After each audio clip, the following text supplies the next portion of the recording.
27 तारखेपासून या ठिकाणी घनसंगी तालुक्याचे विद्यमान आमदार राजेशजी भैया टोपे साहेब यांच्या घरापुढे त्यांच्या विविध मागण्या घेऊन बसले होते आणि त्यांच्या ज्या मागण्या होत्या त्या मागण्याची त्यांची भूमिका अशी होती की आज 40 वर्षापासून मराठा समाजाला जे आरक्षण मिळत नाही त्यातमध्ये हे आरक्षण ना कुठल्या कायद्याच्या कचाट्यात अडकले, ना कुठल्या कोर्टाच्या कचाट्यात अडकले, ना कुठल्या राज्य मागासवर्गात अडकले, ना कुठल्या आयोगात अडकले, कुठल्याही टेक्निकल बाबीत अडकलं नसून हे आरक्षण फक्त राजकीय मानसिकतेत अडकल्याची भावना त्या प्रामाणिक आंदोलकांची आहे। ही भावना सुद्धा मनोजदादांची आहे।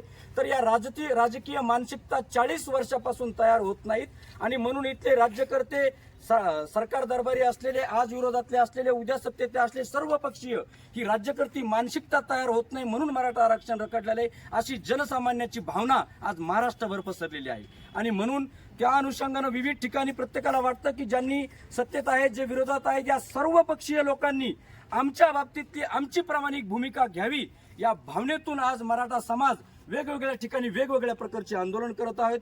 आणि त्याच प्रामाणिक भावनेतून त्यांना वाटतं की आपले लोकप्रतिनिधी या नात्याने यांनी देखील आपल्या भावना मांडल्या पाहिजेत। या प्रामाणिक भावनेतून फक्त आज जे उपोषणकर्ते आपले बसले त्यामध्ये सतीश कदम, आवी धांडे, गणेश मुळे, त्यानंतर परमेश्वर खोजे, भरत खोजे, भरत मुळे आणि शिवशंकर जंगले या 7 जणांचा समावेश आहे। 27 तारखेपासून ते आज तागायत बसले होते।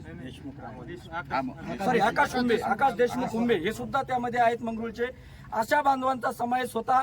त्यांचं म्हणणं होतं की आमदार साहेबांनी मराठा समाजाच्या बाबतीतली भूमिका आपली स्पष्ट करावी, कारण केवळ एकटेच आमदार नव्हे तर हे महाराष्ट्रभरातले जे मराठ्यांचे 150हून अधिक संख्या असलेले आमदार आहेत त्यांच्या बाबतीत देखील हीच भूमिका लागू होते।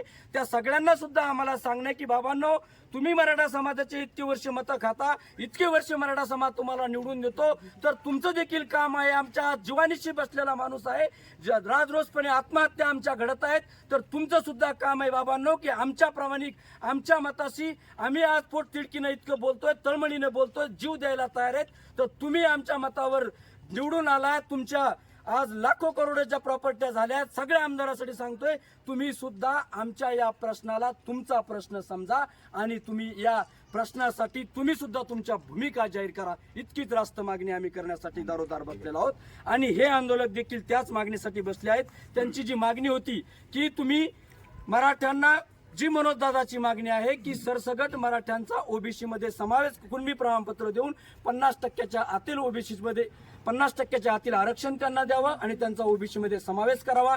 या बाबतीतल्या भूमिका महाराष्ट्रातील संबंध आमदारांनी घ्याव्यात यासाठी हे आंदोलक बसले होते। त्यांची ती भूमिका होती आणि त्या भूमिकेचं आज समाधानकारक म्हणजे त्यांना पत्र मिळालेलं आहे। ते पत्र मी वाचून दाखवतो आणि त्या पत्रावर ते समाधानी असून सर्व 7 आंदोलकाच्या सर्वानुमताने या ठिकाणी त्यांनी सांगितलं की आम्ही या पत्रावर समाधानी आहोत आणि आम्ही आमचं उपोषण मागे घेत आहोत। ही त्यांची भूमिका आहे। त्या भूमिकेचं मराठा समाज म्हणून आपण सगळ्यांनी स्वागत करू। त्यांनी 4 दिवस समाजासाठी त्यागात दिलेला त्यागाचं सुद्धा निश्चितपणे आपण टाळ्या वाजून स्वागत केलं पाहिजे, अभिनंदन केलं पाहिजे, कारण आज उपाशी कुणी बसत नाही। लोक त्या ठिकाणी त्यांनी जी भावना व्यक्त केली ती त्यांची पोट तिडकीने होती, त्यामागे कुठलाही प्रकार नव्हता हे मी समाजाला सांगतो की त्यामागे त्यांची प्रामाणिक भावना होती। हेच आपण त्या ठिकाणी आवर्जून मला या ठिकाणी सांगा वाटतं। त्यांना जे पत्र मिळालेले आहे ते मी संबंध महाराष्ट्रातील मराठा समाजासाठी दाखवून देतो की असेच पत्र आपापल्या भागातील आमदाराकडून घ्यावं, ही सुद्धा तुमची भूमिका या 7 आंदोलकाची असली पाहिजे। समजा सर्व मराठा आमदाराकडून अशा पद्धतीची भावना असली पाहिजे की सगळ्यांनी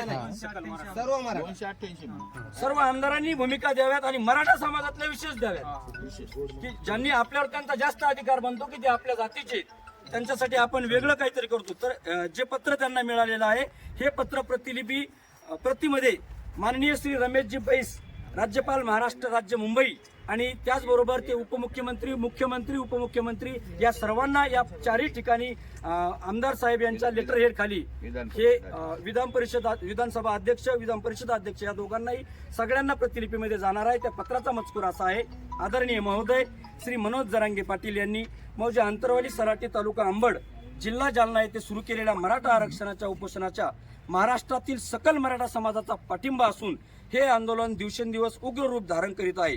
तरी मराठा व कुणबी मराठा हे एकच असून महाराष्ट्रातील सकल मराठा समाजाला सरसगट आरक्षण व कुणबी प्रमाणपत्र देण्यात यावे यास माझा सर्वस्वी पाठिंबा असून व आंदोलनातील सर्व मागण्या मान्य करण्यासाठी विशेष अधिवेशन तत्काळ बोलून मराठा आरक्षणाचा विषय मार्गी लावावा अशी मी राजेश भैया टोपे साहेब विनंती करीत आहे.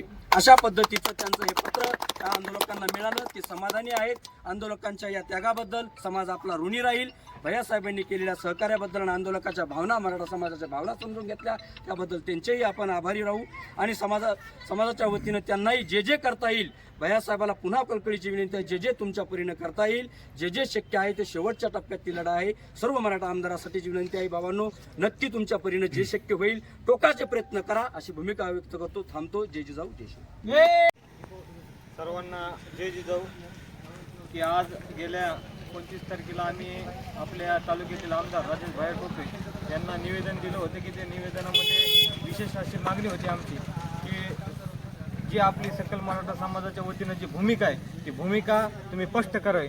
या भूमिकेवर आम्ही 2 दिवस थांबलो आणि 27 तारखेला या ठिकाणी त्यांच्या घरासमोर आम्ही आमरण उपोषण चालू केलं. आज गेले 3 दिवस झाले. आज आम्हाला त्यांच्यासोबत पत्रव्यवहार झाला आणि त्यांनी जे पत्र पाठवलं या पत्राला सकल मराठा समाज आणि आमची सगळी जी आमरण उपोषण करणारी टीम आहे ही सर्व समाधानी असून आज आम्ही हे आमरण उपोषण स्थगित करीत आहे. येत्या काळात त्यांना देखील विनंती आहे की आपण देखील ताकदीनं पाठपुरावा करून हा विषय लवकरात लवकर मार्गी लावा. धन्यवाद.